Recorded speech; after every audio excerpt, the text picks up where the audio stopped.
know, sometimes you can be in trouble when your pastor looks younger than you. You might miss God. Are you hearing what I'm saying? Hello? Your pastor is younger. If you are aware, physically I'm older. If you are wise, tell yourself, if I'm older than him, why am I not standing here? So long as he's standing here in this matter, he's far older than what? Did you hear what I said? He knows what you don't know. Carry what you can't carry. Can do what you can't do. And so that was the case with Peter. Do you notice Peter? I call him the spokesman of the apostles. Unofficial spokesman. Peter was the only one who could talk to Jesus anyhow. And the devil almost used it against him. Peter, there is something that tells Peter, I am older than this guy. And you know a natural man, the natural truth, not just am I older than him, I am 17 years older than him. Jesus' age was not hidden. And so once in a while, Peter loved Jesus, but sometimes he thought Jesus was acting out of character. He thought Jesus was not being fair to himself, at least to say the least. And most times when he wants to speak to him, in a moment he forgets he is his Lord. And so he gives it to him exactly as it hurts. Did you get me? He gives it to Jesus as it hurts, you know, like just give it to him. And Jesus knew God's eternal program for Peter and wanted to prepare him for what God has for him.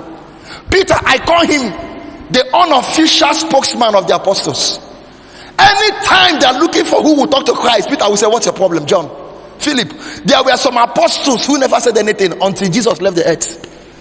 They were so scared, they respected him. Whatever he said, they understand that he knows what he's doing. Peter sometimes thinks that Jesus don't know what he's doing, and that someone need to call him to order. And so he takes that ministry upon himself of correcting him, calling him to order. When they went to Mount Transfiguration, Peter had become so familiar with Jesus that they were sleeping. They woke up from their sleep and they met Jesus as transfigured. They saw Moses, they saw Elijah. These were two ancient prophets that they only read about all their lives. By the time Peter others were born, Elijah was long gone to heaven. Moses was long gone to heaven. He saw their forefathers. Not only that, people he read about, he saw them in literal form. And then he saw Jesus change. To show you the extent of the familiarity, Peter still has God to talk there. I pray for you, may you not become familiar with sacred things. I didn't hear that. When I pray for you, I'm releasing grace. May you not become familiar with sacred things. May you not become familiar with the anointed.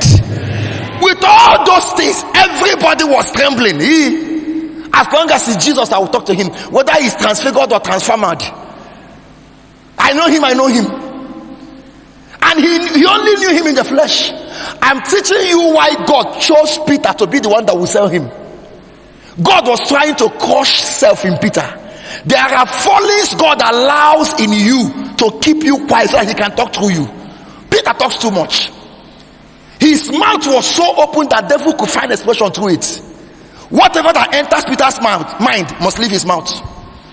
He doesn't know how to savor.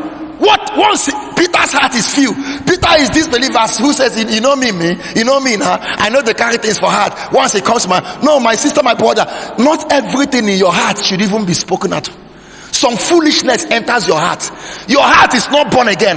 The mere fact you think this way doesn't mean it's right. At the Mount of Transfiguration, see level of familiarity. Peter saw Moses. Imagine you now. Your eyes is opened. You saw your great-great-grandfather that died in 1915. That one alone will make you. Peter saw a whole Moses, the founding father of the new nation called Israel. Peter saw Elijah. People that have read about in the Bible. It didn't touch him. John and James were already bowing their head like, no, I can't see this side. Peter saw Jesus transfigured, transformed, metamorphosed, changed into another thing. Even his clothes changed. Say, I go talk what I want to talk. I must say my mind. We can't shut up now. Things are getting out of hand. Somebody need to tell him. I'm the only one who can talk to him. And then he said, Lord, I have something to say. Others were still referencing the revelation. Peter got up. So I have something to say. I think what we need to do now, let's capitalize on this opportunity now. This opportunity doesn't come every day. Let's build three tabernacles here. One for you, and one for Moses, and one for Elijah. I think that day the council of the Godhead said, this boy, what are we going to do to you? I'm teaching you there are things God let in your life. If you get the message, they will stop. The Bible says, suddenly a voice from heaven answered Peter. Peter was divinely interrupted. A cloud covered everywhere. That was God telling him, must you talk?